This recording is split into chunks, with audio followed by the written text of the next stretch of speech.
Welcome back. We are in the wood shop right now. I'm messing with a few other things here, but this video is going to be about seal coating a raw piece of black walnut. I already did the one half yesterday, so you can kind of get a good look at how it's going to be. We're going to flip this over, coat the other side. Basically, with any live edge piece like this, you've got a lot of air bubbles that will come out as the epoxy goes in. So if you were to just flood coat this, there's a lot of potential for bubbles. There's big pockets, big cracks, knots, and then over here, obviously, a giant crack. So we've got to seal all that up to prevent bubbles. But yeah, let's get it done. All you really need, maybe some rags to clean up, but cup, paintbrush, something cheap. And I'm using the Total Boat penetrating epoxy, 2-to-1 ratio, super simple. I'm gonna mix it up and let's get it going. Oh no. Oh shit. That's not good.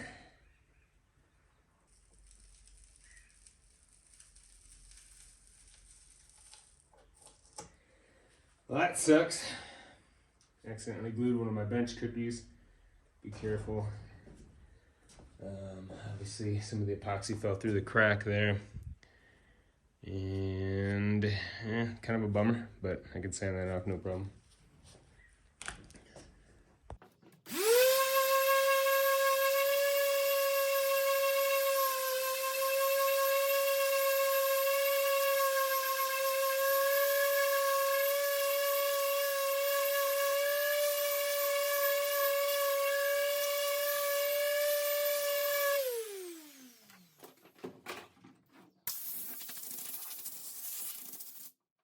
All right, so again, it says 2-to-1 ratio.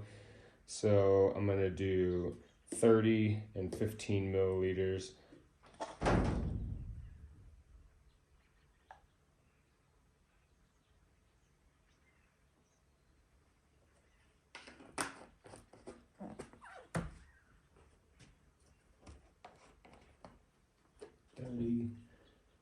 This is gonna be 15.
Alright, so we are at the end there. You see me just painting on some of the last extra bit I have in the cup. But yeah, super simple. Just seal coat. It'll prevent bubbles from popping up in the next step. But yeah, appreciate you guys checking out my video. Like, subscribe. Here's the final product. And yeah, we'll see how it goes. Some big cracks at the end there. That'll be cool to fill with some epoxy. That big knot we're going to fill as well. But yeah, you know what to do. Like, subscribe, check out my other videos. I appreciate you guys. Grab a beer, enjoy yourselves. Woohoo!